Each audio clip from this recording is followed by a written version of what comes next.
Hello, everyone. Welcome to the Rockshire recap coverage of DC Superheroes United over on Gamefound from CMON Games.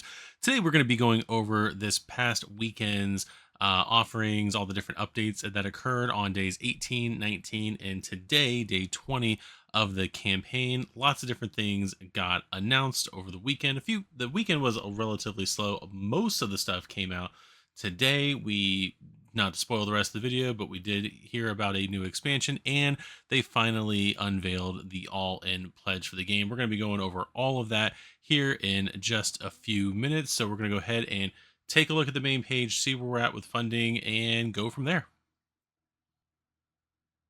All right, and as always, we do start over here on the main page for the game. We have quite a few things to look into. This video, I'm recording this at around 11 o'clock at night on the 29th, so day 20. Probably not going to have this out until late morning, early afternoon on the 30th.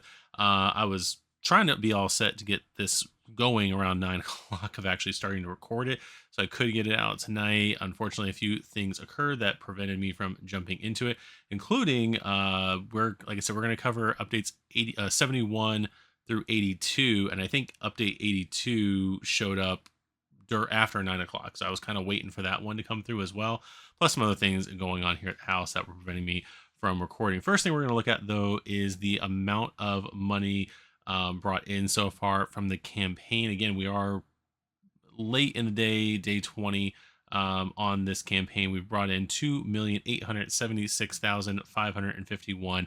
That number is going to go, as you can see, is going to go all over the place during the course of this video. I am confident that over the next hour, it's not going to hit the next stretch goal, because I think the next stretch goal is over 3 million. I think it's 3,000,020 is the next stretch goal. Give me 1 second to double check that. No, I was wrong. It was 3,070,000. So we are still $200,000 away, it looks like, from getting to the next stretch goal. So again, I don't think, unless a lot of people change their pledge to the all in, I don't think we're hitting that tonight. It might happen overnight, so I might be an update behind when this video launches, but I'm fairly confident that we should be good at this point with going over today's updates.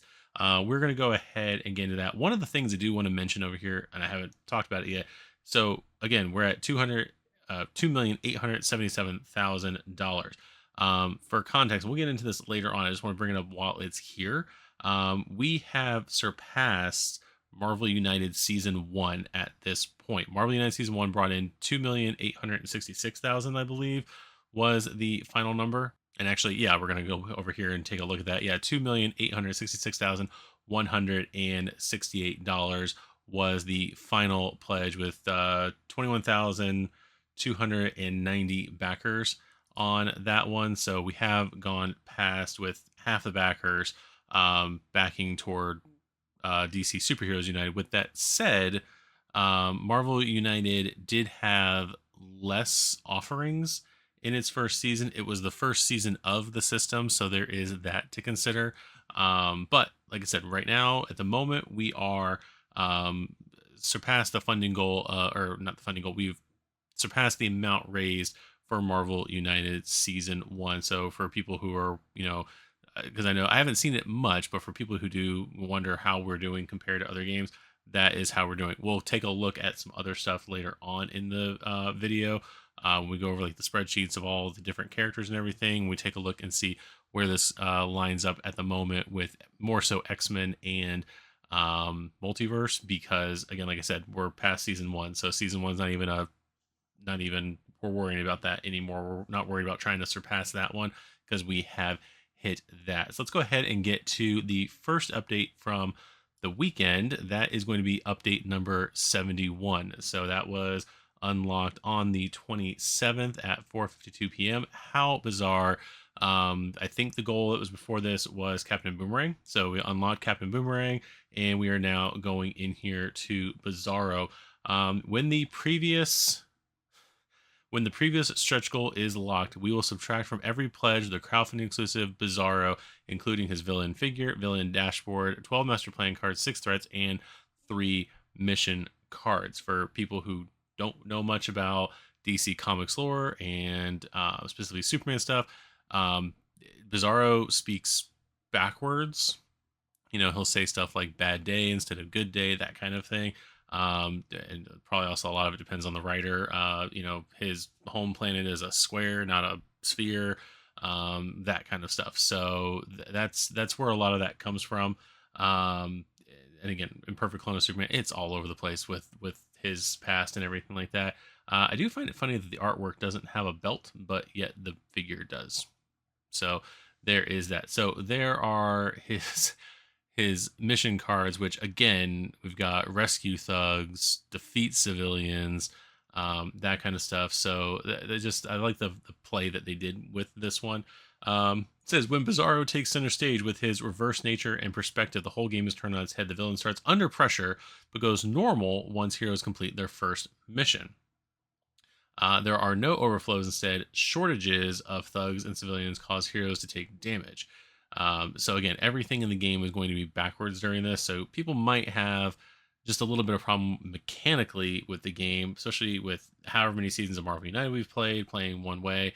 Um, like I said, things that you normally do in the game, you're not going to necessarily be able to do with Bizarro. The game starts with no threats on locations, and they get added as it progresses, and they all require attacks to be cleared instead of heroic actions. It's bizarre. Bizarro wants to be a hero, but can't help but go about it in the exact wrong way. He has his own set of missions where he daringly sets out to rescue thugs, defeat civilians, and create unthreats. When he bams, he moves thugs and civilians around him to his own respective mission cards and adds one of his unthreat cards to his location, also progressing on his respective mission. Bizarro loses when he completes all 3 of his missions. Well, actually, the heroes lose, but we're in opposite lane here. For the heroes to actually win, they'll need to defeat him before that. But of course, they can't use attacks to attack Bizarro. They have to use heroic actions. And all the time, Bizarro unleashes his reverse Superman powers on heroes caught in locations adjacent to him, burning them to a crisp with his flame breath or putting their abilities on ice with his freezing vision. So that's a pretty cool, turn on the whole mechanic of the game. Basically doing opposite things that you would normally do. So instead of bringing like a heavy hitter character to fight him, you need to have someone with a high amount of heroic actions. So that's pretty cool. I like anything that tweaks the game mechanics. Especially like I've always said, Marvel United and the United System, and now DC Superheroes United, the villains to me are what more make the game, not necessarily the heroes. Heroes having interesting mechanics is great, but the change in the villain mechanics are what I think keeps the game alive. You can go back and do like some of the simpler villains, or you can go deal with some of the more complex villains. And even though some of them might share some mechanics, the flavor and everything, it's always appreciated. It's always pretty good. So we're gonna go ahead and take a look at the next add-on that was added to the game over the weekend on the 28th. So this was yesterday, Sunday. They threw in campaign decks into the game, which I think they said on the live stream today, like they were kind of even wondering whether or not they had enough for a campaign deck.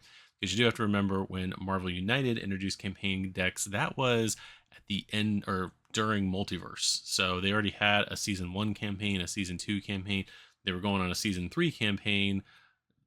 They had too many characters to be able to have to pull for these campaigns. So it's pretty cool that they managed to do some stuff here with campaign decks. So Heroes Unite campaign decks. Now I haven't seen anything where these 2 decks got filled, because I don't remember anything with today's expansion filling one of these 2 campaigns. I know this one was the one that people thought was going to get filled. But let's go ahead and take a look at the write-up for it. Actually, let's go ahead and look at this first.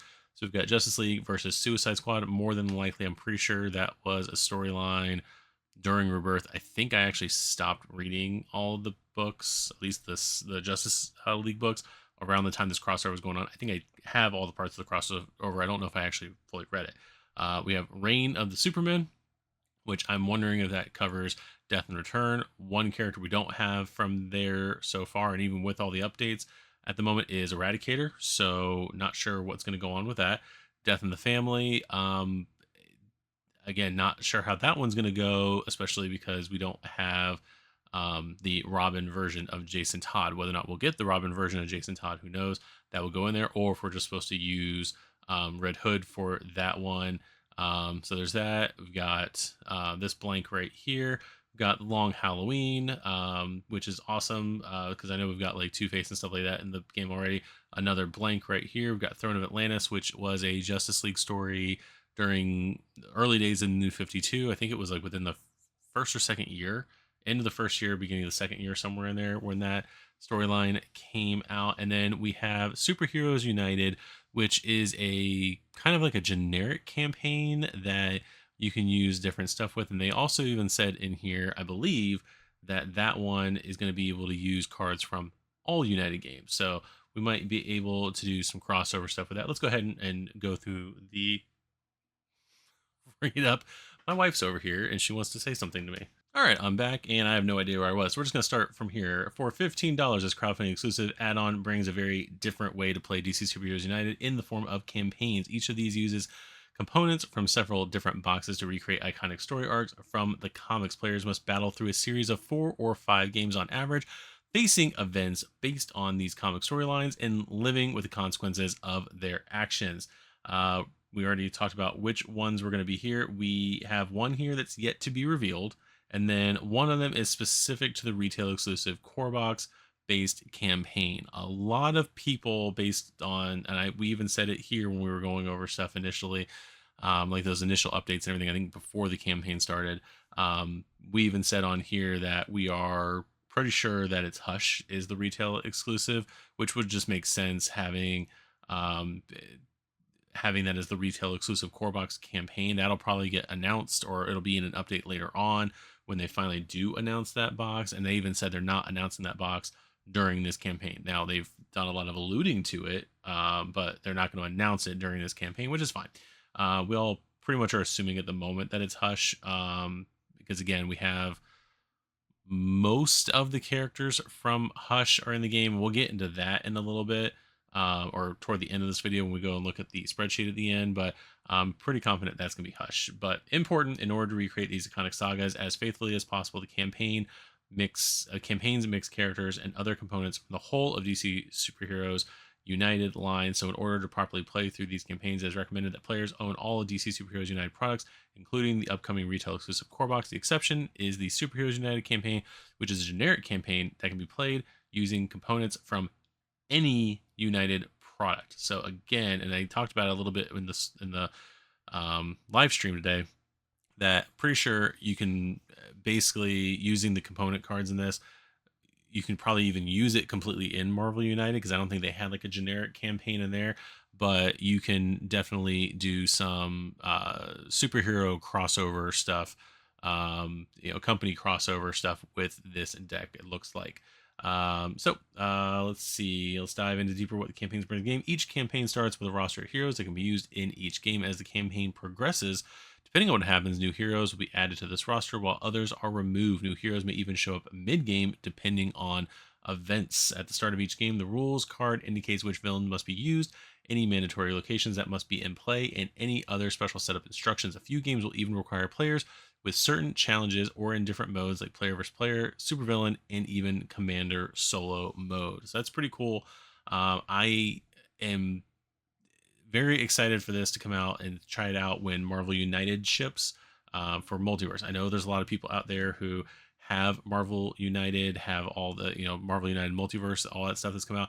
I unfortunately, as I've said before, am in Florida, and where East Coast isn't expected to even have their packages arriving until at the earliest August 12th. So I'm not even going to get multiverse. I was really hoping to get multiverse and at least open some of the stuff up during this campaign, but unfortunately, that did not happen. So there we go. And I even noticed right here, which I didn't notice before, we have a redacted character right here. So like this one, game one, looking for the king, villain, Black Manta, campaign roster, Mara is mandatory, Cyborg, Shazam, Superman, Wonder Woman, Flash, blank, and Batman. Any version. Aquaman can't be used as a hero in this game. Special setup. Here's the locations. And then take 4 random cards from Aquaman hero deck and place them face down in the locations that aren't the villain or hero starting ones. Cover them with a Manta Men threat. Remove the other threats from the game. 1 Manta Men. So I'm guessing there's something else on the back of that, but I do find it funny there is a redacted there. It has been a hot minute since I have read Throne of Atlantis, so I'm not sure who else goes there. So that is an example of what the cards look like. Reading on more, the back of the game's rules can indicate any special rules that must be used in the game, as well as listing triggers for specific event cards. These could be if the villain accomplishes a specific task, the heroes defeat a specific henchman, if a hero is KO'd, and others. There are usually triggers for winning the game. Da da da da. Winning the game, players then proceed to the next game in the campaign, oftentimes with special changes depending on how victory was achieved. However, losing the game does not necessarily mean the campaign is lost. Depending on how they lose, players may be able to tackle the game same game again with a special handicap or additional aid, or just proceed to the next game carrying a negative consequence. Defeated heroes may be removed from the available roster, and eventually players may simply lose the campaign outright if they manage to come through each adversity, unlocking special surprises along the way. Players will emerge victorious at the end of richly thematic campaign. So there is our box right there. Was an add-on for the game, so that was pretty cool. Let's go ahead and move to the next update.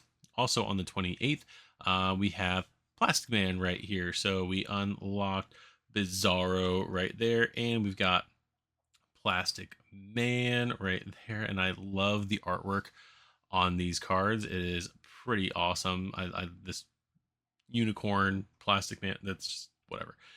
So Plastic Man may look like a joke, and his sense of humor does little to dispel that, but his malleable nature makes him one of the most capable heroes around. He is basically immortal as he ignores damage and can simply not be removed from the game against his will. His elasticity always allows him to extend the reach of his actions to adjacent locations, and he can turn into anything in order to perform the most varied tasks required. One of his only weaknesses might be his clumsy friend Woozy, whose efforts to help only end up escalating the situation. Was that a card? No, that's not a card on there. So that is what the cards look like painted right there. So that was Plastic Man yesterday, I guess that was.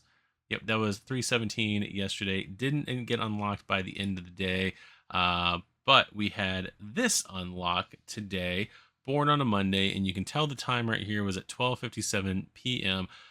This Solomon Grundy announced this afternoon during the live stream. They were in the middle of the live stream. They were going over everything else, and then they were like, you know what, we're like $100 away or whatever it was from the goal. Let's just go ahead and reveal this.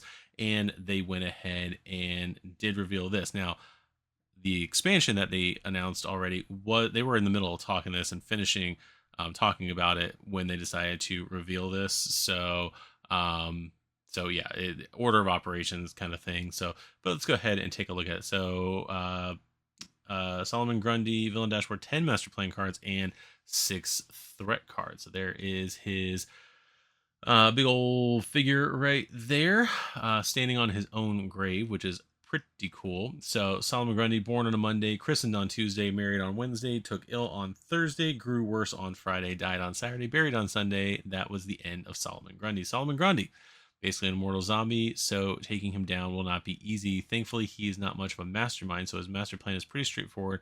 Like a nursery rhyme, one might say, his deck only contains 10 cards, which are not shuffled, but arranged in a specific order, each possibly inflicting the next verse of his tragic tale on the heroes. 1, 2, 3, 4, 5, 6, 7, 8, 9, 10. Oh, there is that. On the heroes, depending on the day of the week. On Monday, Grundy gains 2 extra health. Tuesday, heroes give away their action tokens. Wednesday, heroes lose cards if they're together. Thursday, heroes get a debilitating crisis token. Friday, their special effects fail them. Saturday, a hero is straight up KO'd. Sunday, Grundy becomes untouchable. After that, the end will come quickly. Dude who is undead nature. He can only be defeated once all 3 missions have been completed. Until then, he shuffles around, punching heroes and accelerating his turn whenever one is KO'd or an overflow happens, making him even harder to defeat. His threats allow Solomon Grundy to ignore damage or regenerate some of the damage he took. So that's pretty cool. Again, changing up the mechanics a little bit on there. It does make his deck predictable if you are metagaming and you know kind of exactly what is going.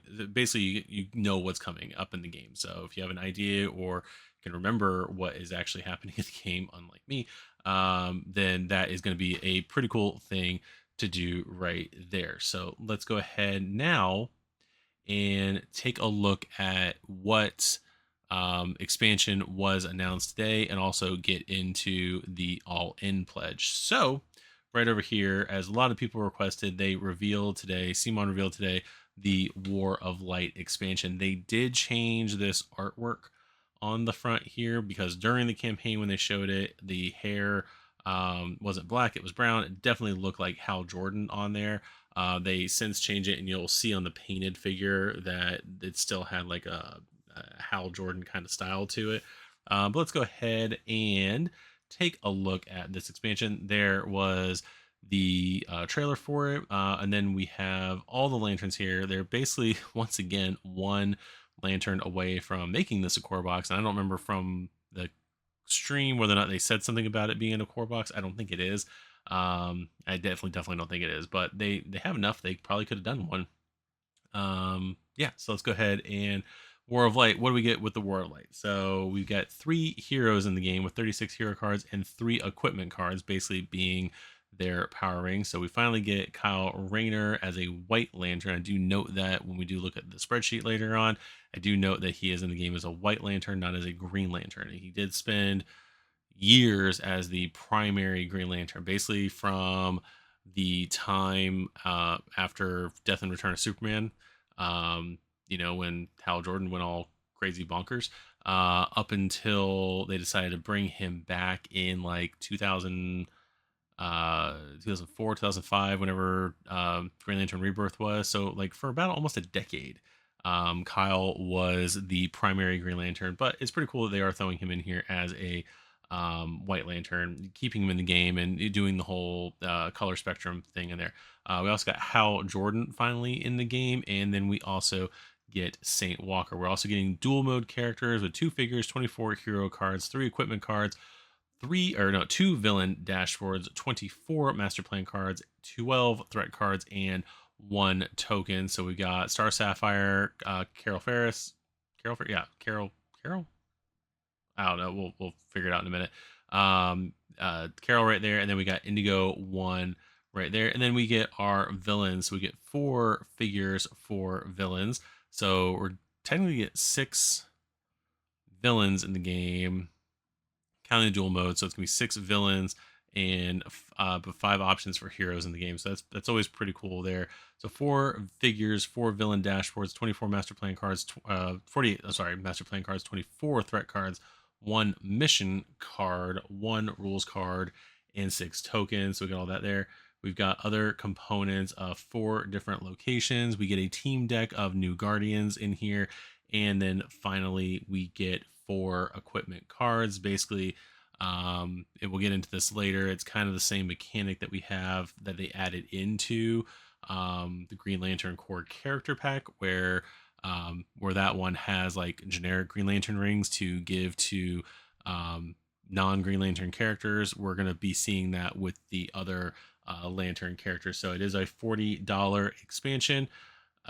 Again, I know people were talking about the price because we're getting a $40 expansion here, but yet Green Lantern core character pack was only $30. It's weird. But anyway, so $40 add-on brings all the various Lantern cores together for the ultimate battle across the whole emotional spectrum. These incredibly varied characters fill the roles of heroes, villains, or anything in between. They each wield power of their emotional color in a different way: heroically, selfishly, altruistically, or downright cruelly. Furthermore, the figures of each character features amazing clear plastic pieces in all 9 different colors wielded by these lanterns, making for an awesome display. Put on your lantern ring and wear your emotions on your sleeve as you light up the universe. I would put my lantern rings on, except for I decided back here to display all my lantern rings for whatever comic event that was. More than likely Blackest Night. I think that's where I got all those rings from. So there's that. So I'm not wearing them today because I didn't want to wear 11 rings. Yeah, I said 11. It's 9 back there.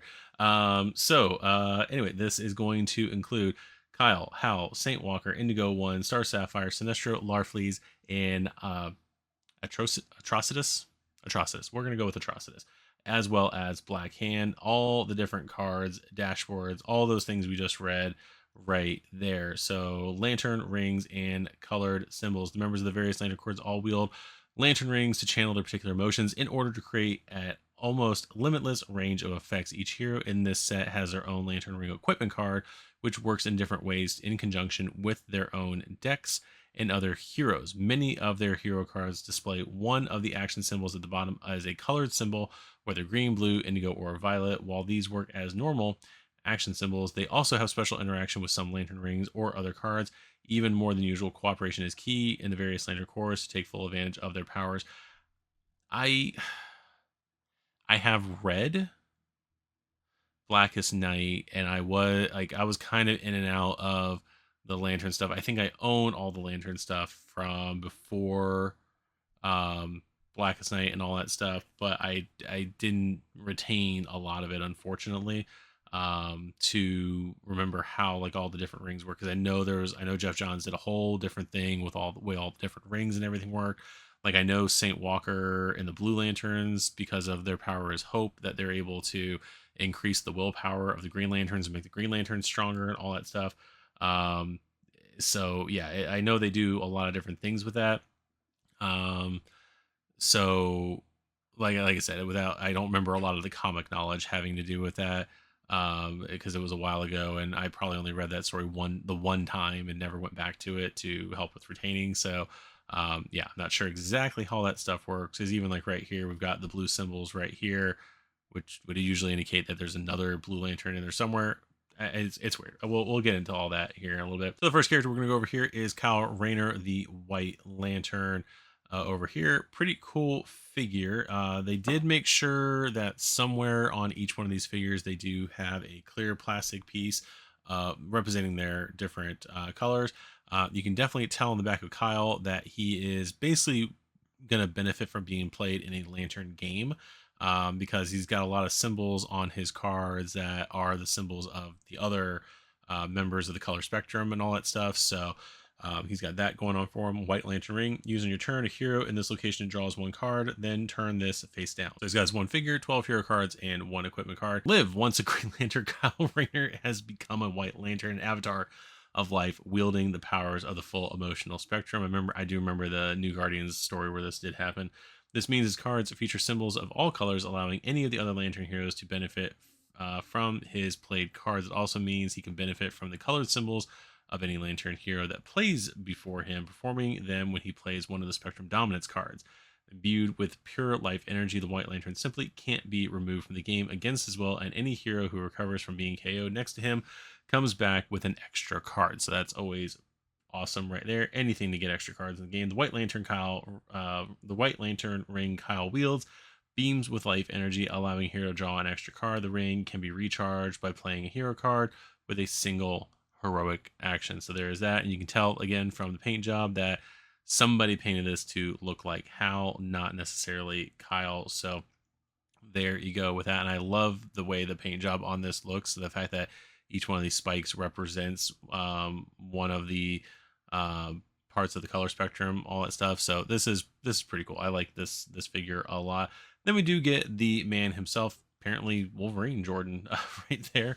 But there is Hal Jordan, his incredible will. He does have a persistent effect card as well as some flip cards back there. Awesome figure with him basically flying through and punching somebody. And you do see his lantern right there. And he gets his own lantern ring. In brightest day and blackest night, no evil shall escape my sight. Let those who worship evil's might beware my power. Green Lantern's light. Hal Jordan is often regarded as the greatest Green Lantern due to his incredible will, which shields him from the ill effects of crisis tokens, ensures he never has to play a card randomly or face down, helps keep his Green Lantern ring charged, and may be used to create anything Hal can think of to deal with any situation. Of course, nothing beats recruiting the Green Lantern Corps Oath or reciting the Green Lantern Corps Oath to keep oneself healthy or recharge your Lantern ring. When using his Green Lantern ring, he is able to perform 2 additional times the action corresponding to a green symbol on his own played card or the previous card in the storyline. So that is pretty cool. There is the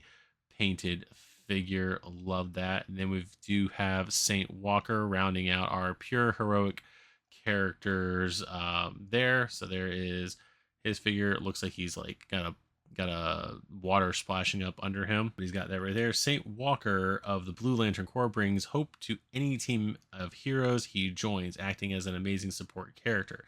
His blue action symbols can also be treated as green symbols, so any Green Lantern in the team can use them with their lantern rings. He is able to heal all heroes on the brink of being KO'd and allows a hero to gain action tokens matching all symbols at the bottom of the top of their deck. That's awesome.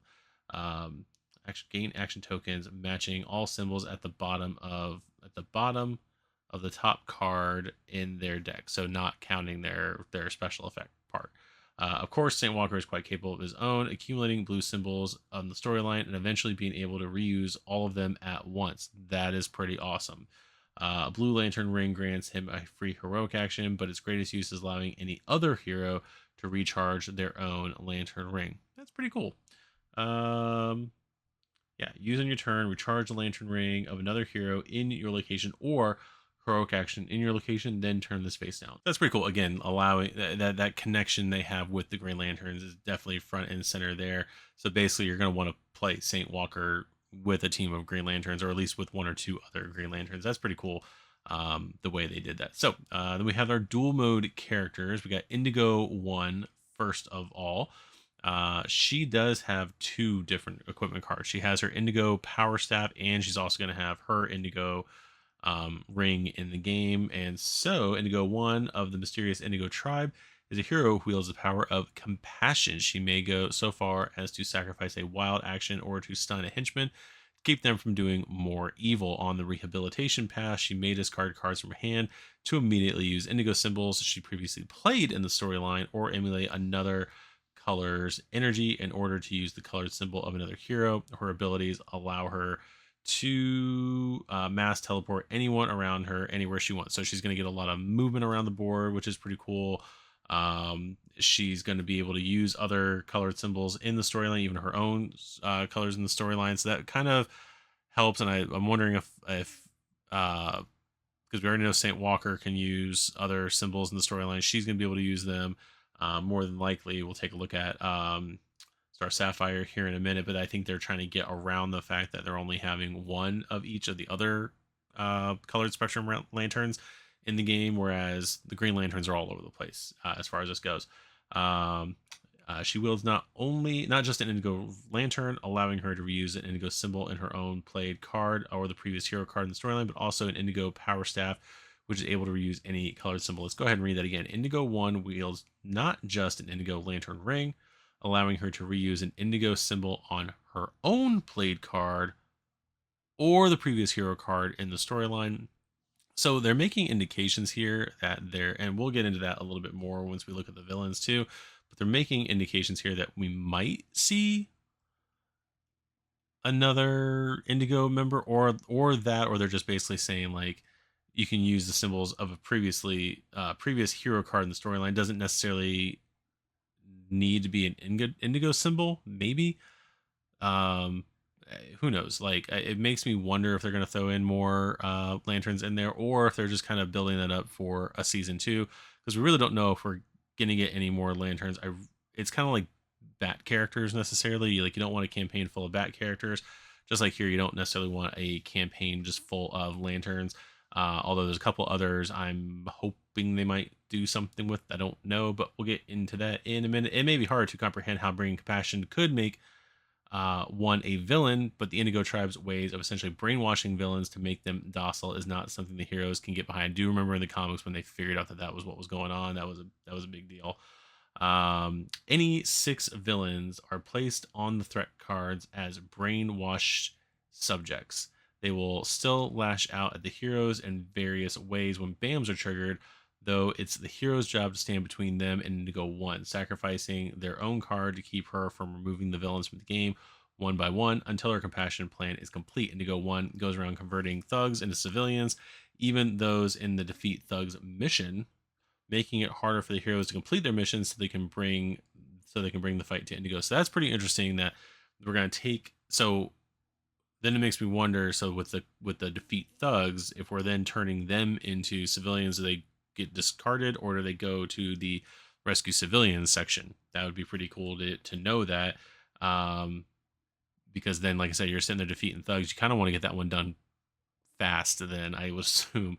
By the way, the ultimate defeat of Indigo Tribe is not to fight them, but to overwhelm them with so many heroic actions as to make them see the error of their ways. I do remember that Indigo One is another character, and which is a lot of characters in DC Superheroes United. I don't remember seeing that in Marvel United, but we're getting a lot of characters who absolutely do not have um, health bars, essentially like health tokens on their games. And you can see right here the brainwashing subject they do have, where basically you're just putting a figure here on this Indigo side right here. Um, so yeah, it's interesting that they're basically having you bring other characters into the game, not necessarily other lantern. Like you're going to be able to use other villains and stuff like that. It's pretty interesting the way they're doing that. They're trying to make it to where the game encompasses as much stuff as they can. So, yeah, there is the painted figure for her. Then we have Star Sapphire Carol Ferris. I knew it was Carol. I don't know why.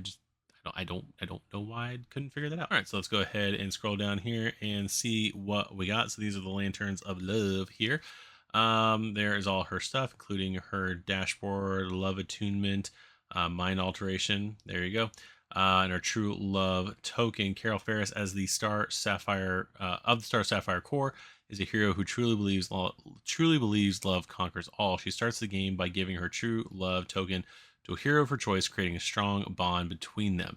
She may instantly move to her true love side to heal them or help them fight. When she fires her energy blast, they're more devastating if she's with her true love. When she creates a protective force field, it is stronger if it's protecting her true love. I hopefully will have my wife play this game with me. Hopefully she chooses me as her true love when we do play. Yeah, there's that. Star Sapphire Ring allows her to use a violet symbol on her own played card or the previous hero card in the storyline. It costs an action token to recharge, though one of her hero cards can also recharge it. So there's that. Too much love will kill you, as they say, and as a villain, Star Sapphire will be a formidable opponent. One hero is still given the True Love token, which will spare them from any of Star Sapphire's effects. The others, however, will learn how much love truly hurts as she goes around messing with their minds, attacking them, and outright removing cards from their decks from the game, though sometimes they may be able to resist her with a heroic action. In fact, violence may not be the answer, as heroic actions can also be used to defeat her, which can only be done once all 3 missions are completed. So there is that. There is Star Sapphire. There is her full figure, right? Full painted figure right there. I'm it's late, guys. Anyway, then we have our villains. We've got Thal Sinestro right there, looking all menacingly. I'm glad they went with the whole like Sinestro core figure. It'd be cool to get him like in an actual just like yellow ring, like his old school blue and black outfit. But there's that. So we got Sinestro right here. He does have a contained fear. It looks like a mission there, and he's got a ton of different stuff. This one we're definitely gonna go through. He's gonna have 1 figure, 12 master plan cards, 1 villain dashboard, 12 threat cards, 1 mission card, and 6 will/fear tokens. Once a Green Lantern, Sinestro is now leader of the Sinestro Corps, wielding the yellow power of fear against the Green Lantern's power of will. Sinestro is still strong, though, protecting him from token effects as he still is instill fear in the hearts of the heroes, driving them away from him. A double-sided will fear token is placed on each location to indicate their current alignments, which start on will. Sinestro sows fear by spreading thugs across locations or even turning civilians into thugs. If they overwhelm the local civilians, the location is turned to fear. If the heroes can bring it back to the side of the will by controlling the thugs, they advanced in on their contain fear mission, which replaces rescue civilians. If, however, they allow all locations to be taken over by fear, all hope is lost. It'd be cool though. Again, going back to like weaknesses and stuff like that, it'd be cool if they somehow did like the color yellow weakness for the Green Lanterns. I know that was something they basically overcame, especially with the defeat of Parallax and everything like that. But it'd be cool if they kind of threw that in there, especially since we're getting Kryptonite, I believe, over in the Metropolis box there. So then we got Henchman. He has a ton of henchmen here. Austin Snow, Tekik, Tri-Eye, Liza Drac, Mash, Karu, Sil, Lo, Bendovian, Ramat Ru, Slush, Kirib, and Arkillo right here. Sinestro stats bring the vast power of the Sinestro Corps in a unique way. Each of these henchmen is represented by a half card, randomly pairing two different members of the corps to create unique henchmen. Their health is added together, and the ability is a combination of the both. While the left side determines the ability trigger, such as a BAM, the arrival of the villain on or the presence of heroes. The right side determines the effects, such as draining energy from the heroes, adding thugs in various ways, or performing different attacks. With 12 different members of the Sinestro Quarter combined, that creates a lot of possibilities. So again, like we set up here, we've got 3 different threat cards. More than likely, where is it? Right here. So more than likely, these are double-sided to where they can go on one side or the other. So that is pretty cool. They connect together. Again, they're doing a lot of stuff in DC Superheroes United that like stuff like this would have been cool in Marvel United to have stuff like that. I'm not sure who exactly would have gotten what as far as that goes, but this is just a cool way of bringing in all those different um, uh, Sinestro Corps, Yellow Lantern members that we've read through all the different comic books and everything like that, bringing a lot of them into the game instead of having having to pick which of the 6 threats to use, or which of 12 threats to use. You can only use 6. They basically made it a way where you can use all 12 of them. That, like I said, that is pretty cool the way they did that mechanic. So let's go ahead and take a look at Larfleeze. Larfleeze, the orange lantern.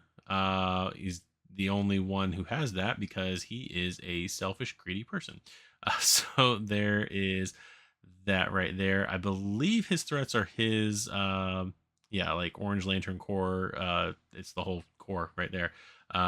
So consumed by the orange power of greed, Larfleeze will keep taking and taking until there's nothing else to take. A big pile of action tokens is set aside during setup as the greed pool throughout the game. Larfleeze will do whatever it takes to get his hands on them, keeping them all for himself and thus winning the game. Besides his overflow effects and several of his master plan cards, taking from the greed pool even more obstinately once he becomes under pressure. He also takes tokens whenever a hero uses an action token, uses a charge card effect, or is KO. Larfleeze even takes the power of the hero's lantern rings as he attacks them with devastating force. So that is pretty cool figure right there.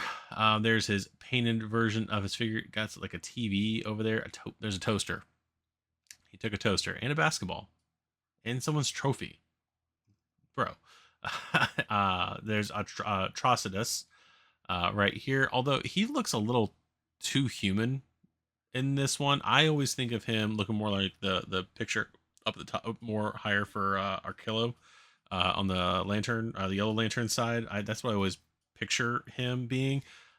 This looks a little too humanoid for me, but I mean it's still a great figure. So there is that. So there is our Red Lantern, wielding the power of anger. Atrocitus leads the Red Lantern Corps in a bloody crusade of vengeance. His revenge track counts the steps towards achieving his goal and advances when overflows happen and whenever the heroes are not on top of him to make the brunt of his rage when he bams. Although KOing heroes may also feed in his revenge plan as he's more and more out for blood as the game progresses, even inciting thugs to attack the heroes. If the track is allowed to reach the end, he enacts his revenge to the doom of the galaxy. And he also gets Bleeze and Dexstar. We already got Dexstar as a pet in the game, but we don't have a Red Lantern as a hero in the game. So that's interesting that we don't have that. I'm wondering if we're gonna. I remember there was something going on with her in the old Red Lantern series. I don't remember if she turned heroic or whatever in the New 52. I'm struggling to remember. I don't remember any of the New 52 at this point. It's such a blur. Start cards bring the full force of the Red Lantern Corps to his aid. They feed off the hero's own anger, damaging them if they defeat too many thugs, serving as a feisty henchman. Dexstar forces heroes to discard cards at random or advance the revenge track if no heroes are around. Even defeating him damages the heroes. Bleeze is the lieutenant, and he might bring her back into play if she's defeated, so she can continue attacking the heroes and advancing his revenge plot. So there's his painted figure right there. Finally, we get William Hand, Black Hand, not Necron. We're not getting him in the game, it looks like at the moment. But we are getting Black Hand in the game with his black fiery skull there. Not sure if, yeah, that's his grave right there. Another person standing on their own grave.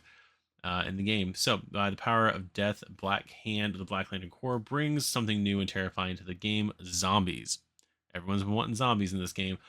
During setup, any 6 heroes are taken to become his zombie henchmen, with their health determined by the number of actions, special effects, in a random card from their deck, which is then used as their threat card. Um, During the game, when a hero is KO'd, they become a zombie henchman themselves, with a new hero taking their place in the fight. Of course, zombies tend not to stay down, with overflows bringing them back if they're defeated. Black Hand also goes around draining the life from the heroes, removing their cards from the game while he becomes even stronger. So I still think it's interesting the fact that I don't know how it's going to work, that you're basically going to take a random hero and use a random card from their deck as their threat card. That it seems kind of interesting to me, because he's going to get one figure, 12 master playing cards, one villain dashboard, and one rules card. Um, yeah, take one random card from a hero that's not in play. That hero is considered a zombie henchman with health equal to 1+1 for each symbol at the bottom of their card, and +1 there's a special effect on it. Put that card face down as a threat, covering the end of turn effect of the location. Special rules: all zombie henchmen have this BAM. Deal 1 damage to one hero in this location. If their card has a special effect, their damage is unpreventable. When a zombie henchman is brought back to play, they return with their starting health value. So that's pretty interesting how they're doing that. So they just get the one, yeah, so they just get the one BAM effect. That's pretty it's pretty cool how they're going to do that, and that kind of brings in the fact that, it's like the only way to bring zombies in this game is you're going to have a whole bunch of doubles in the game. If you were going to do like a true like Blackest Night with bringing like the zombie characters in there, you'd have to have a whole bunch of doubles. Technically with different costumes, like Superman having a Black Lantern costume, Batman, Wonder Woman, all those different heroes. um but I mean, this is again just a different way to do that without necessarily having to create bunch of uh a whole bunch of different um, zombie versions of figures and all that kind of stuff. You can basically use different heroes to do that. And since they're more than likely assuming that you have the core box with this, so if you're using straight heroes, or even if you're using what do you call them, anti-heroes in the game, or dual mode characters, this box has 5, and then you just need to get one more from somewhere else. But then again, you won't be able to use the characters in this box to fight. So they're counting on you using more than likely the 6 from the core box at the very least. And I'm pretty sure, well, at least 4 of the 5 have been considered dead at one point. So who knows? Then we got the locations. Locations in the set take heroes all around the galaxy. The Green Lantern's planetary citadel sends heroes wherever thugs may be worshiping evil's might. Knock, the homeworld of the Indigo tribe, gives heroes a wild token if the villains happens to be there. Ranks is the sentient city is actually a member of the Sinestro Corps. It attracts thugs, villains, and threats to itself and increases the damage anybody receives there. Finally, Riot, the home planet of the Black Lantern Corps, incites heroes to damage and potentially eliminate everything in it, including themselves. We don't have Mogo. Again, unless he's like a stretch goal in season 3 and he's going to be like house sized character, then yeah, I more see him as a location. So that's what I see with that. But let's go ahead and scroll down. We also have the team deck to help bring this colorful set of heroes together. This expansion includes the new Guardians team deck. These cards allow all heroes more access to the wider emotional spectrum. While the Green Lantern's Will helps you stand your ground, the Blue Lantern's Hope brings action tokens to others, and the Indigo Tribe's Compassion stuns a henchman if the previous hero played only moves. Heroes can also access the Red Lantern's Rage to perform a savage attack, or the Sinestro Corp's Fear to scare away thugs and henchmen. However, these conflicting emotions may prevent the Lanterns from using any of the colored symbols they have in place. So there's a Sinestro Corps thing here. Now, it says move Sinestro Corps Fear. Move any thug in your location to adjacent ones, and any henchman in your location to the opposite ones if possible. And there's nothing here. The only person who can technically use that symbol would be Kyle, I believe, the way everything is written right now. And I don't think you want to necessarily have a team deck completely centered around one person in there. So it still makes me wonder if we're going to get somebody from the Sinestro Corps, if we're going to get somebody from the Red Lanterns. I think if they were going to have Larfleeze as like, because he's the Green Lantern of Arvis, so he's um, basically being greedy, and he's the only one with the ring. So unless they were going to make him an anti-hero, um, so you can use him in the game like this, then I don't think we're going to get the power of Orange in here, which it doesn't even list that on here at all. So it makes me wonder if we're going to get like Bleed, especially with the fact that we have Dexstar as a uh, sidekick, essentially, our pet in the game. I feel like we still need a Red Lantern as a pseudo hero, and also with having a Sinestro Corps member in there as well. So that'd be pretty cool. Green Lantern Ring Quest. In desperate times, any being in the universe may choose be chosen to bear a lantern ring if they prove the strength. So this basically goes over the rules, kind of going over what we talked about with Green Lantern. Um, this is a mode where you can take any of these 4 additional rings and have them in the game. They are based on what missions you complete. Will determine which ring you're going to get. So it's not like, oh, I did this and I get the blue, and I want the blue ring, or I want the other ring. It's, you kind of have to be strategic with the way you do it, and you can also incorporate the Green Lantern rings from the Green Lantern core set into that. So that's what that is going on. I'm not going to go through and read it because we kind of already covered that. But that is the War of Light expansion. There is the box right there. So that is not it for this update, but that is it for the expansion part of it. So now we're going to go ahead and move into the next part of this update. All right, so as we scroll down here, we do now finally have the Conqueror Pledge. So this is going to give a $30 discount on a total of $415 worth of stuff, and basically have everything gameplay related for the game at $385. So it's going to include the $100 Titan Pledge, so the core box with the Teen Titans box, with the Arkham Asylum Breakout, War of Light, Justice Society of America, Suicide Squad, Metropolis, Gotham City, Green Lantern Corps, the Sidekicks box, the team decks, and the campaign decks. Also included in there are going to be all the different characters that were exclusive to those boxes. So we've got the Wonder Twins and Gleek. We've got Batwoman, Superboy, Power Girl, Jim Gordon, Lois Lane, Man Bat, and Mr. Freeze, as well as the fugitive decks for Joker and Harley Quinn. On top of that, we are getting these 2 things right here. They're giving us a giant Starro the Conqueror. Awesome. And then the apparently only physical vehicle in the game between Marvel United and, from what they said, future DC Superheroes United. We are going to have the Batmobile with a miniature for the Batmobile in there. So that is pretty cool. Again, they go over what actually the list is here. As special reward for those getting the Conqueror Pledge, we'll be adding in a couple of amazing crowdfunding exclusives, gigantic Star of the Conqueror, and the sleek Batmobile. So they go over all the stuff on there, and they do say important right here, and we're going to go over pricing later on.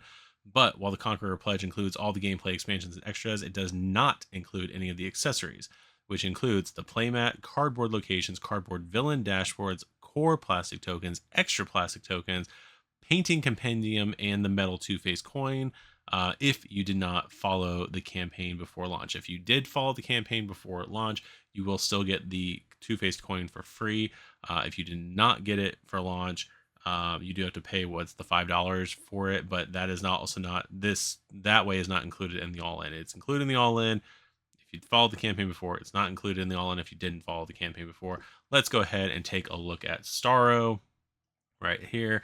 There he is right here, standing on top of, I'm assuming, the Hall of Justice. Right there. There is the backside of him. There is his mind control card. So all his stuff. He is pretty big. May have not been the biggest figure. He was getting close to like Trigon levels when they were kind of showing stuff off. The mighty Star of the Conqueror stomps its way to conquer everything around it, not necessarily by destroying everything, but by spreading its spores and taking control of everyone's minds. It causes massive panic in the population, adding endangered civilians all over the place and spreading his spores, which fills the game with thugs. When Starro lands on one of its threats, it releases even more spores, adding crisis tokens to all nearby locations. Removing these threats will take not just heroics but also violence and maybe some lime. Uh, when Starro Bams uses its hive mind to attack nearby heroes, using not only the thugs and crisis tokens in their locations, but even mind controlled civilians. So there is all that. Starro's Bam. It also gives mind control card to each hero in its location, attaching one of its spores to the hero's face, but the player can just keep the card in front of them. That is considerate of them, because I wouldn't want to have a card on my face the entire game. Mind control cards may have several different effects, like forcing the hero to play cards randomly, deprive them of their special effects, or even forcing them to attack other heroes. That is usually, I mean, that can be a frustrating thing. I think we've played a few games of Marvel United on camera where you can kind of see that, where we're just like getting frustrated with having to play cards randomly. It does make the game a little bit more fun because you kind of don't know what you're doing, what the game is making you do essentially. But anyway, like I said, anything to change up the gameplay is always welcome. Heroes need to help each other remove the spores from their faces using heroic actions to discard mind control cards of another hero in their location. If they fail to do that, heroes may accumulate several mind control cards, compounding their effects, and once they have 3 cards, they are immediately removed from the game. The remaining heroes keep fighting until they either put an end to Starro or they all succumb to its control. So it does have a little bit of player elimination in this, and as you see it here, unlike something else we just read, it doesn't say to bring another character in. Basically, when that character is gone, that player is gone from the game, and the other heroes have to kind of pick up the slack from that. So that is pretty cool right there. So there's Star. There is how he compares to Robin right there. So that is pretty nifty right there. And then we get the Batmobile. The Batmobile hasn't lost a wheel, so that is always good. Batmobile, we're going to have a special setup card for the Batmobile because it's actually going to be on the board. We also do have a Batman equipment card, or a Batmobile equipment card, which Batman and Robin can both use. So it's one support card. So Batmobile is used as a support character similar to those in Metropolis and Gotham City expansions, and can be easily added to any game with its own special setup instructions. And by easy, I mean, I think Andrea said that it was actually really hard to develop the Batmobile. It is not controlled by any player, having its own rules on how it can be moved around and what advantages it grants. When using the Batmobile, it should start on the Batcave location or the hero's starting location, and 1 or 2 random cards are removed from the middle of the master plan deck depending on whether Batman is in the game. Any hero in the Batmobile's location may use it to bring another hero with them when they move. If the Batmobile's location overflows, however, it is removed from the game. So there is that. The Batmobile can also be used as an equipment by Batman or Robin, granting them a free move or a safe place to protect themselves from an attack. It can be recharged simply by recalling the Batmobile to your location. I do find it interesting, though, to note that it does say Robin. So technically you can use it for Dick Grayson Robin or Damian Wayne Robin. So there's that right there. There's a skill comparison again to Dick Grayson Robin right there. There is the car painted on there. I don't know what I was going to say with that.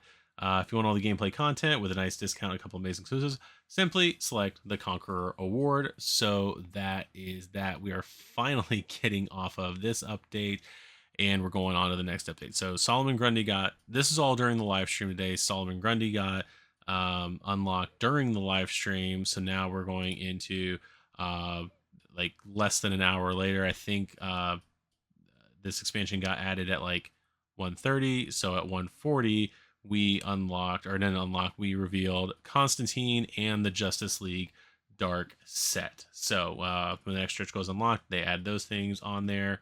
So Constantine in the game right there, nothing extra. So just him and his 12 hero cards. Constantine's knowledge of the occult goes extremely deep, giving him unique special effects for each of his hero cards. However, meddling with dark magic often comes at a price, so most of the powerful abilities demand some sort of sacrifice, either from Constantine or from the people around him he brazenly uses. So it's one of those things. It makes me think back a little bit to Deceased, when you definitely had some of the villains in the game that the players were playing as, were basically, if like something was affecting all the hero characters, some of the villains weren't being affected from it. They were kind of out from themselves, kind of thing in the game.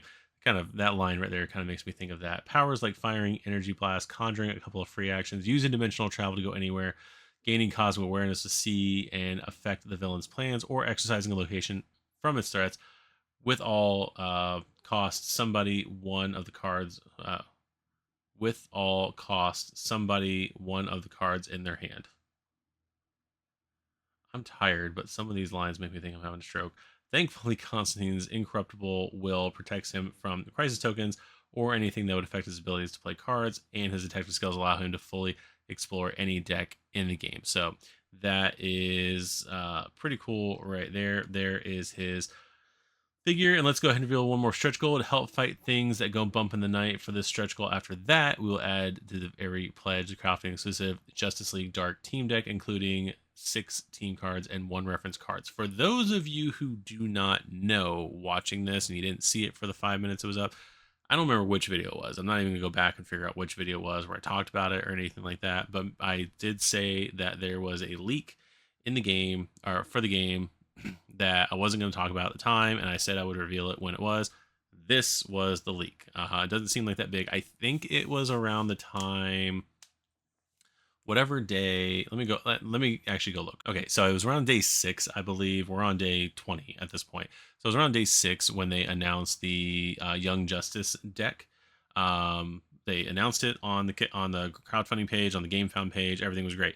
They put out on Facebook a image that showed a figure that they had, and they showed the team deck, and they accidentally showed the Justice League Dark team deck and not the Young Justice deck. So that was the oops right there, because also at the time, the only one of these 4 characters that were on the board, because we got Etrigan right there, we got Zatanna, we've got Dr. Fate, and we got Swamp Thing. The only character that was revealed at the time, because the Justice Society box was released, was Dr. Fate. So this, yes, you would say, oh, it's not a big deal because this is just a team deck that we got announced. Well, they didn't announce this team deck for another 12 days later, and it also revealed at least 3 characters in the game, and can give you kind of an inkling about 1 or 2 others. So that's why they took it down, everything like that. I have a screenshot of it saved. That was one of the things I was debating on whether or not to talk about it in that video, and I decided against revealing it during that video just because I wanted to keep the integrity of the campaign necessarily. But yeah, there's that right there. So that was what the big leak was at one point, at least the one I know about. I don't know if there was another one going on or something else came up, but this was the big leak right here for the crowdfunding campaign. So it's going to include Wonder Woman, Dr. Fate from the JSA box, Etrigan, Swamp Thing, Constantine, and Zatanna from stretch goals. The team cards help these mystical heroes perform their rituals. You may cleanse another hero, transforming their crisis tokens into heroic tokens, or use witchcraft to allow all heroes to immediately perform any action. Opening Pandora's box can stun an enemy or swap an entire location for a new one. This group's mystical knowledge may even keep the next master plan card always revealed. However, these dark heroes tend to not like each other too much, ignoring some of the actions they give each other. The master plan card is pretty big, so if they have it to where it's always revealed, meaning that like it may not be in play, but we at least know what it's going to be, so we can plan our turns out ahead of time to know what's going to happen. So that's always good, especially if you got somebody that can move around and manipulate the master plan deck. Kind of knowing what's on top, or what the next card is going to be, is big. So there is that. So that was Justice League Dark, and then we've got Mixoplict, or however you pronounce this guy's name. I always call him Mixoplict. He's probably not right. So there he is right there. They unlocked Constantine, Justice League Dark. I completely skipped this one because looking at timing, this is how quick everything was moving after the all-in pledge got done. This was posted at 1:40 p.m. I'm up here in case anybody's trying to figure that out. 1:40 p.m. and this was at 1:56. So 2 big stretch goals got unlocked within 14 or 16 minutes of each other. So anyway, there's Mixoplick right there. There is his trick cards, his dashboard, all of that stuff. Mr. Mixoplick is a cosmic nuisance that is more of a cosmic cosmic nuisance than an outright villain, but his shenanigans can really get in the hero's way and nerves. The imp hounds the heroes, always teleporting to their location, favoring Superman if he's around, and scattering civilians or thugs around. If a hero starts their turn in his with him hovering over their shoulder, they end up losing one of their actions whenever he bams, which also occurs on overflows. And if a hero is KO'd, he flips a new one of his trick cards to the top of his deck, pulling a different trick on the heroes. Among other mischiefs, his tricks may change all the heroes' cards, move them to opposite locations, exhaust their equipment and tokens, or flip nearby civilians and thug tokens.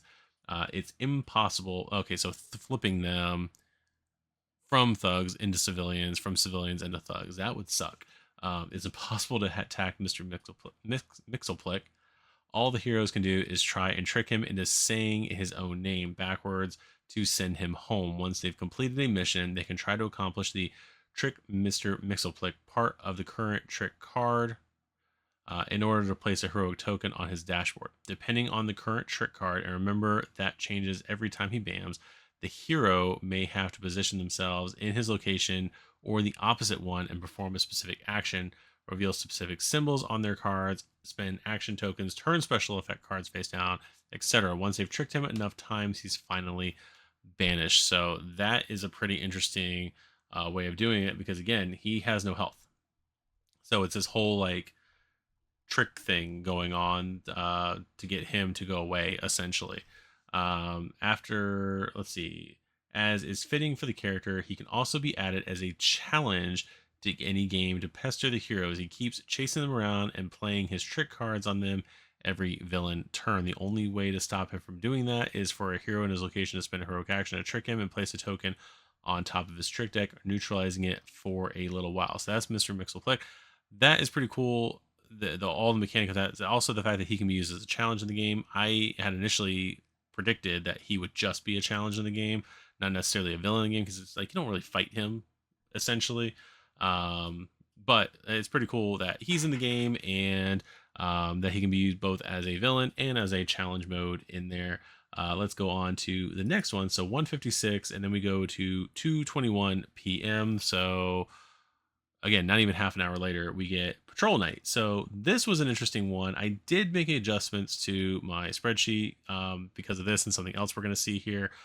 This is a pretty cool thing because this is like a villain to fight in the game, but not necessarily a real villain. This is kind of like, we'll get into it real quick.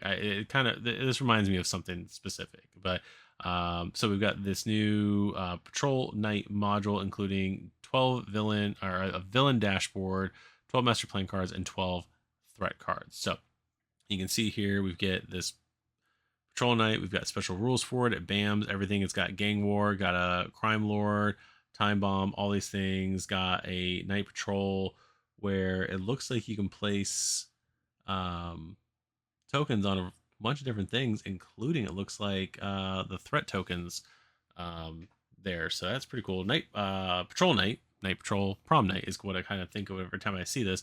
Patrol Night is a special module that can play as a prelude to fighting a villain. It's a short game in which the heroes go out at night to combat the growing criminality in the city.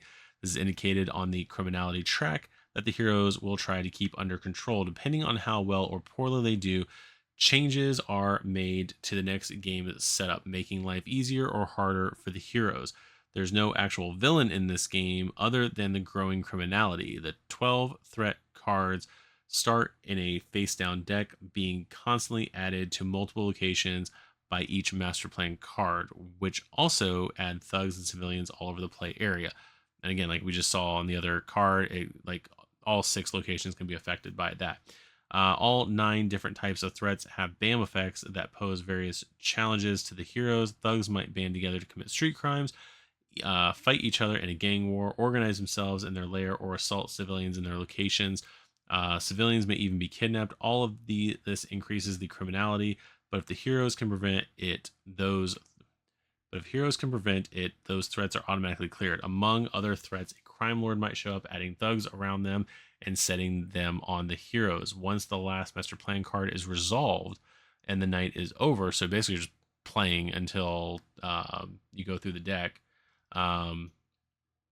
Players check where the criminality track ended up. If it's a good spot, heroes will get extra action tokens for the fight against the villain. Otherwise, the villain will start the game with less cards in their master plan deck, putting the heroes under even more pressure. So that is pretty cool. It's just an extra little module that you can kind of play to kind of like dive into the game a little bit, or have like a theme. This almost more like reminds me of like those, basically the different Batman stories where he's fighting like, just like a random criminal or thug or whatever throughout the night.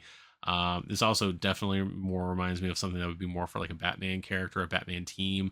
Because I don't necessarily think of like Superman going on patrol or Flash going on patrol, anything of those things like that. They're more like reactive in my mind to like a big villain does something, and now I'm here. Whereas Batman basically is going out in the night and looking for trouble. That's just how I see it. But anyway, that is the update from the 29th at 2:21 p.m. And then things didn't slow down at all because we got 2:40. After this, things slowed down more so because of, and we'll look at it when we look at the spreadsheet later, the amount of money between stretch goals that ended up coming out of this afternoon. But going nuclear, we have Firestorm in the game now. We've got his hero figure, 12 hero cards, and 5 Firestorm Matrix cards. It says Ronnie Roy Rockwell, but in the write up farther down, it keeps on calling him Ronald. Felt strongly about mundane disaster, and that led him to become an activist against nuclear power. During one of his routine protests, a nuclear accident fused him with Martin Stein, a Nobel Prize winning physicist, transforming him into Firestorm. Raymond remained in command of Firestorm while I was going to say Sean. Stein was regulated to being the voice of reason in his mind. So I'm pretty sure it's Ronnie Raymond. Am I right? Wrong? I don't know about that. I don't know where Rockwell comes from.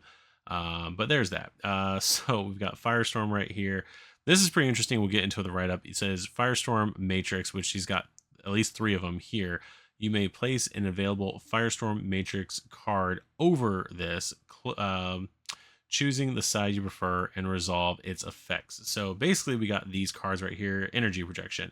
So basically if I'm playing this card, I would then, if I have it available, take energy projection.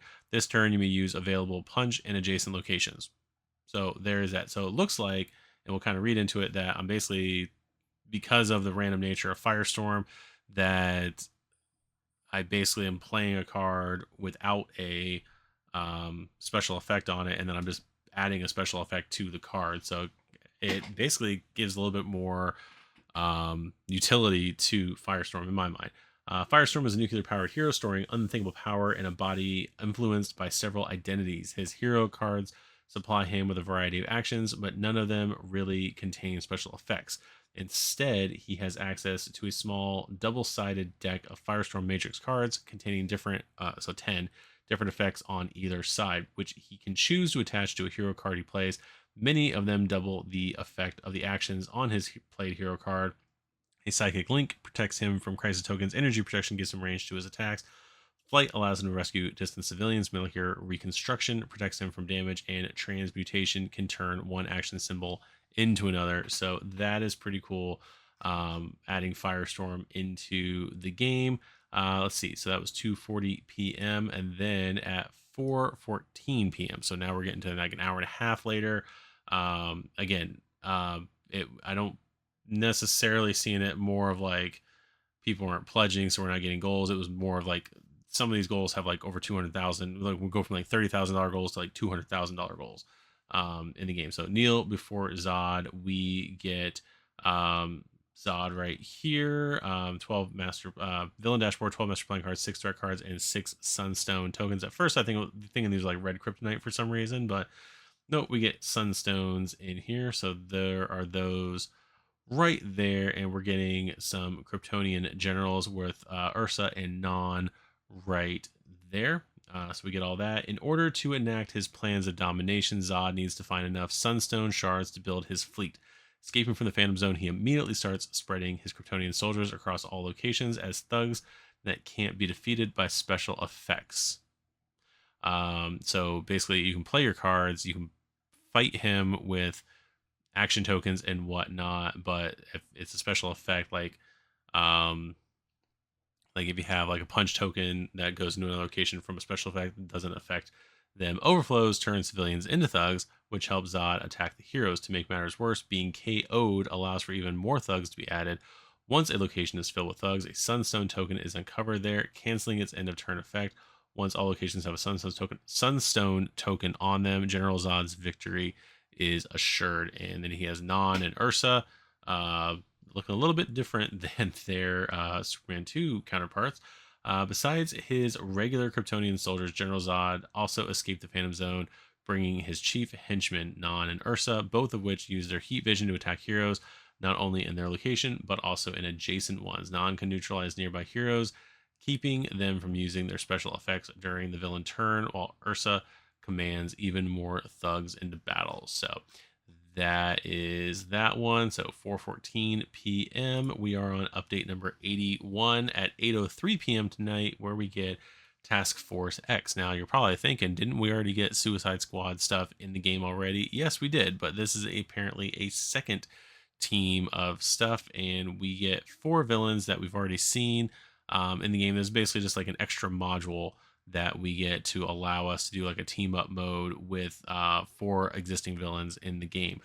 This is on top of the fact that Deadshot and Captain Boomerang have little cards that go with the Suicide Squad box, so you can play them in that mode. There's just an extra little thing. Free from the Phantom Zone. Freed from the Phantom Zone comes General Zod. When the next stretch goal is unlocked, we will add to every pledge the crowdfunding exclusive Task Force X mode, including its oversized villain dashboard, 12 master plan cards, and 6 threat cards. I'm going to be truthful. I'm realizing also now that I completely lost track of all the dashboards that we're not supposed to get. I think we hit the stretch goal one, or the expansion one today, because I think we only had the 4 more left. We're definitely getting into that. Was it 20 plus from stretch goals here? When the stretch goal is unlocked, we'll be added to every exclusive Task Force X mode, including oversized villain dashboard. Okay, we already read that. We have already seen Amanda Waller assemble one team of villains to do her dirty work with the Suicide Squad mode, but with so many bad guys being added to this campaign, why not have Task Force X assemble a different strike team? The Task Force X module offers players a unique battle against 4 united villains: Deadshot, Captain Boomerang, Black Manta, and Reverse Flash. So we get them right here. We do have a special Task Force X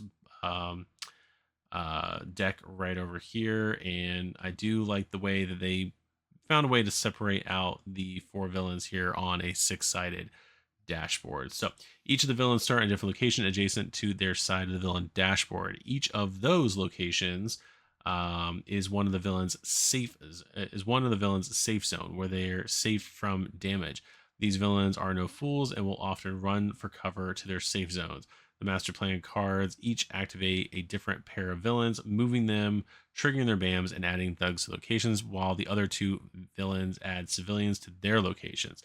Overflows help the villains interfere with the hero's progress, removing a token from an incomplete mission, while KOing heroes accelerates the Task Force X master plan, playing a card face down. Deadshot uses uncanny marksmanship to snipe heroes across the play area. Captain Boomerang uses his signature weapon to hit strike a hero in an adjacent location, and then a hero in his own location. Black Manta disables heroes' equipment or one of their cards with special effects in the storyline. A Reverse Flash runs around counterclockwise, hitting heroes in each location he enters, while the threats keep heroes from using special effects. Once they are clear, they actually help the heroes out. Tactical advantages gives the heroes an action token of their choice, while tactical positioning allows heroes to use move tokens to dislocate villains, ideally out of their safe zone. So that is pretty interesting how all that works. So yeah, it's just adding another new game mode to the game. That's pretty cool. But that was at 8:03 p.m. right there. This should be the last update to the game. And yep, so at 9:42 p.m. we got Dead Do Right. So we've got Dead Man in the game now. So he's got his rules reference card, which is an extra thing that he's going to have, because his whole thing is he doesn't actually attack necessarily, right? He does he like possesses different people theoretically. So he's got a couple different things. Deadman rules right here. Deadman can only perform heroic actions or punch actions in locations with at least one thug or one civilian. Deadman can't be assigned any damage and can be forced to discard cards from his hand. Deadman ends his turn in a location with no civilians or no thugs. He is immediately KO'd. So he always wants to be somewhere where there are other people. Deadman is an extremely unique hero. After all, he's essentially a ghost. The good part about being dead is that he can never take any damage or be forced to discard cards from his hand. The bad part is being dead is that he can only act by possessing others. This means he can only perform actions or heroic actions in locations with any civilians or thugs, and if he ends his turn in an empty location, he is immediately KO'd. Deadman is always watching and learning from the living, gaining action tokens whenever other heroes perform a couple actions in his vicinity. He can also be summoned to any location where a hero is KO'd by an overflow happens, so he may deal with the situation. So there is Deadman right there. Those skulls are freaky. I'm just saying. But yeah, that is pretty cool. The little stipulation mechanic on there, definitely more like advanced gameplay of trying to, you know, getting your team to not take out a bunch of locations that are to take thugs out of locations to not get me KO'd essentially. So that is pretty cool. So I believe that is the last update for the game. We'll go over here right now, refresh this. Yeah, we're at 29:14 right now, so we're definitely not getting to 30:20 anytime soon. It is technically actually 12:18 p.m. as I'm at this part of the video recording this. I've been recording for almost an hour and a half at this point, so this is going to be a long video, and I apologize for that because we are still going to take a look at the spreadsheet right here. So this is where we're at right now. Deadman, the goal is at 3070. We are not even at 3 million right now. The last stretch goal for Task Force X was at 2820k, so 2,820k right there. And again, as you can tell right here, when we were trying to get into today, it was 70,000 to go from Bizarro to Plastic Man, and then another 80,000 here. Then it goes from like 13 to 21. This was quick. This is like 40k right here just to get that Justice League Dark going. But then we had like 2250 to 2350. So we had like another 100,000 to go here. 50,000 it looks like to get the patrol knight, and then 150,000 to get Firestorm. 200,000 to get to General Zod. Yeah, like these goals are just going up and up and up and up and up. So we'll probably get less now tomorrow. And again, they put those goals the way they do to try to like not have everything now like unlocked all of a sudden in the game. So I understand why they do it, having followed enough CMON campaigns at this point. But that is where we're at the game right now. Again, going back over to Marvel United, we're completely done with Marvel United 1. We don't even need to worry about Marvel United 1 at this point. Let's go head over here to Marvel United X-Men. Marvel United X-Men at this point in the game, and I put these marks for me to easily identify stuff. I put those marks before we even started this video. So actually the Cable one would be where we would need to put it now. But at this point in Marvel United X-Men, they were on day 13, unlocking that X-Force expansion, those stretch goals that basically equaled the X-Force expansion. And I believe that was a weekend. So that was a way for them to kind of slow things down in the campaign for a little bit. Maybe it was during the middle of the week. I'm not sure. I don't remember now. No, that was definitely the weekend. So that is what we had right there. Again, passing the day one or the Marvel United Season 1 total right there. And this is right before they actually announced the Deadpool box on day 14. So this is where the game was at that point. And then over here at Multiverse, again, we're like here more so. So we're in the middle of day 19. Ghost Rider was revealed at this point in the game and going into day 20. So we're on day 20 right now. So we're like, what, a day behind as far as funding goes on Multiverse. So That's not too bad where we're at. You know, are we going to hit the multiverse? No idea at this point. Um, but like I said, they still have a bunch of team decks that multiverse came out with. So who knows what we're going to have over the next 45 hours from when I'm recording this, 36 hours probably when this goes out to you guys. But yeah, this is we're doing pretty good comparing again to Marvel United 1, Marvel United 3, Marvel United X-Men. Again, as I've said multiple times before, they were offering all the season 1 stuff during season 2 from the beginning. So that's what skews those numbers right there. Going to our unlock page, right here. I thought sorry about that. I had to fix something because I did reorganize things a little bit throughout the day. The way basically placing some things in the game that I didn't want to have placed, or placing things on the spreadsheet where I didn't want to have them placed later on. But looking over this right now, you can see the amount of heroes and villains and dual mode characters we were at right here. So dual mode, we're at 13 dual mode characters. There's that right there.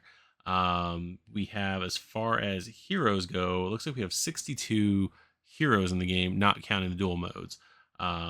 So we've got that right there, and then we have 41. It looks like different villains, like straight villains in the game, not dual mode characters. So we got a pretty good mix right here. So 62, 41, that brings us to 103. So this is going to bring us to 116 characters right here as far as we can play as. 116 right there. Then we still have these supporting characters. So what I say, 116, 121, 121, 125.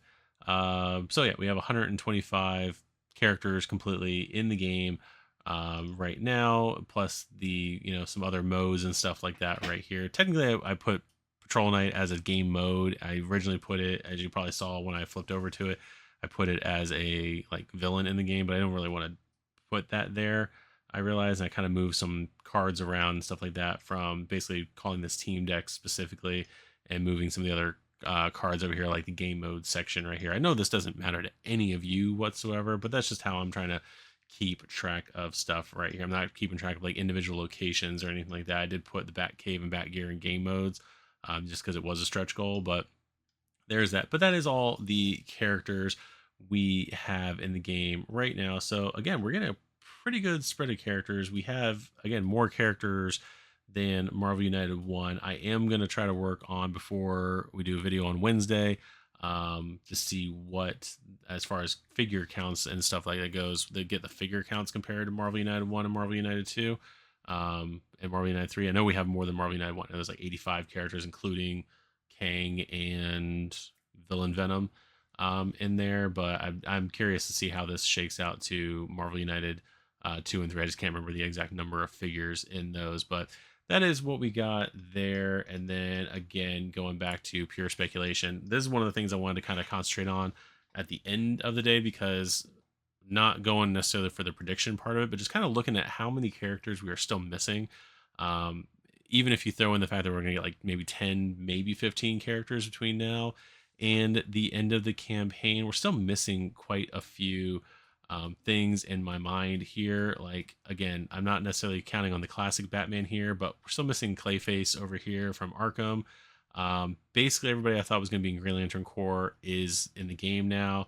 We're missing a whole bunch of Flash villains.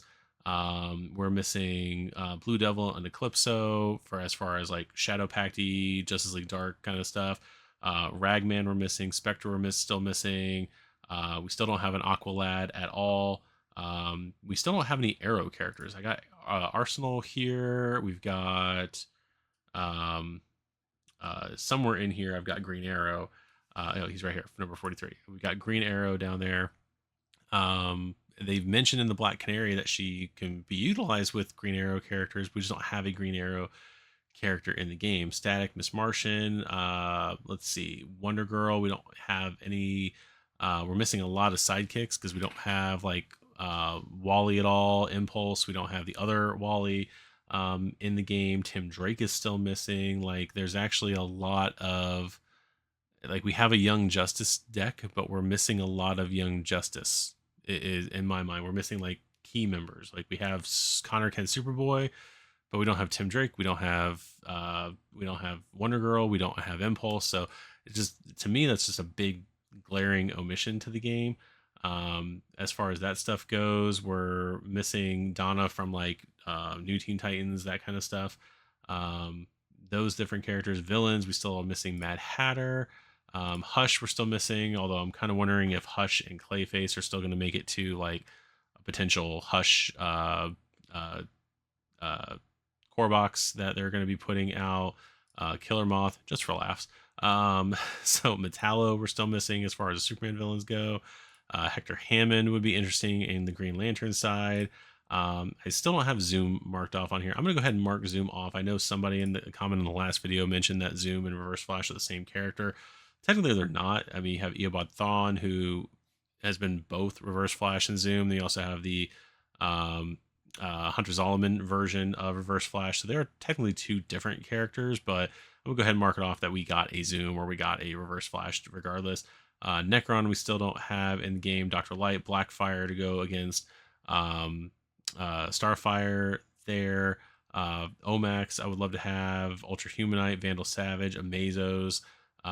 We still, like I said, showing off. Like I said, I put the rings back there behind me right there. But I mean, even then, like Flash Ring, still don't have. We have a Flash Ring, but we still don't have like half the Flash family in the game. And then also this other glaring omission, we have Arm Fall Off Boy, but we don't have majority of the Legion of Superheroes, which again is a big thing right there. Batmite would be a cool challenge. I don't have anything on there. And then we're still missing some big JSA members. In my mind, we don't have Jay Garrick and we don't have Alan Scott, two big JSA team members that are not in the game. Like I said, I'm getting a little worried about some of these characters. But like I said, we have team decks for some of these guys, and they do need something for a hopeful season 2. I can see in a season 2 them, if they don't put him in now, throwing in the rest of Young Justice. Although I think Tim Drake might also end up in the Hush box. But throwing in the rest of Young Justice in a season 2, throwing in the rest of the JSA in a season 2, maybe even giving us doing like a classic Batman, although he's probably also going to be in Hush. Doing maybe like Electric Superman in there, maybe doing both blue and red, maybe doing Kyle Rayner as a Green Lantern in a season 2, throwing in the Justice Society in a season 2, maybe throwing away in some of those other Lantern colors in there, making like a cosmic box, that kind of stuff. Throwing Adam Strange in there, all that kind of stuff. Like there's so much more stuff. Even I don't, looking through comments and everything, things I'm missing from my own list here that aren't in the game yet. And we're probably not going to get in the game. Like we have a couple Marvels that are not in the game to go with Captain Marvel or Shazam or whatever he's being called at this point. So I show this more so to show off um, uh, what we still could have in the game and what we could still potentially get in a season 2. Even like the Flash Rogues, throwing them in there, doing something with Crisis on Infinite Earths with other alternate versions of different heroes. So like I said, there's a lot to still have in the game. And then real quick, I do want to scroll to all this right here. This is what I want to scroll to. So we do have, again, the Conqueror Pledge at 385 right there. That's going to be the last thing I talk about. Again, if you are pledging to the game, that does not include the all the extra add-on stuff. We'll get into that in a little bit. Right now for 385 for 96.25 a month, which I think is over the course of that is over the course of 4 months. Yeah, so it looks like it's a 4-month window right there for all of that. Which is a lot better than with Kickstarter, how they were doing it, where you basically just had to pay the entire amount at one time. This allows you to get a little bit of breakup with that, and then adding in other things like gameplay stuff. You don't have to add in any of these because all that should be in there. It's this stuff that is the big thing. So you get the playmat, you got the plastic tokens and the other plastic tokens. All of us who have Marvel United, the only reason I can see to get this is that little Joker token right there. and the fact that over here we're getting just a sticker sheet to go on one of our existing tokens, this is like the only reason I would even consider getting this set, other than also the fact that it'd be nice to have double. Playmat, is pretty awesome, especially if you don't have a Marvel playmat. You definitely want to get the other playmat, cardboard locations, cardboard dashboards, everything up to here. I'm fine with getting. I don't necessarily know if I need the painting compendium. Without the painting compendium, and if you follow the campaign to get the Two-Face coin, you're looking at 529 for the game. With the painting compendium, you're at 559. And for those of you doing the math, the monthly on that with the stretch pay and everything like that would end up being 139.75 if you were going to do it that way, and then just a little bit less if you are going to not have like the painting compendium in the book. So that is just something to look into. Like I said, this is a big game, big campaign. As far as anything else being added to the game between now and the end, I don't think, unless they're going to add in something non-gameplay, like it's an accessory, I can see them adding another accessory to the game tomorrow, possibly something that's not going to be involved in the all-in pledge. But yeah, that's where the game is at this point. So I do thank you guys for tuning into this video. As far as our next video in here, it's either going to be one of two things. In all honesty, it's either going to be me just doing another video like this after the fact on the campaign, because again, they're going to be doing late pledges and stuff like that, so people being able to see what is involved in the game and kind of discussing that would be kind of cool. Other thing I am debating on doing, and I'll post something either tomorrow or in the middle of the day, Wednesday, on the channel page to announce it, kind of thing. But the other thing I would possibly do is, in the past, we have attempted to do like a live stream where I kind of do basically this over the last couple updates, while also doing it live in front of you guys, so that way you guys can kind of interact with me, and we kind of like usher in the end of the campaign, as it were, kind of sticking on this page and kind of just counting it down.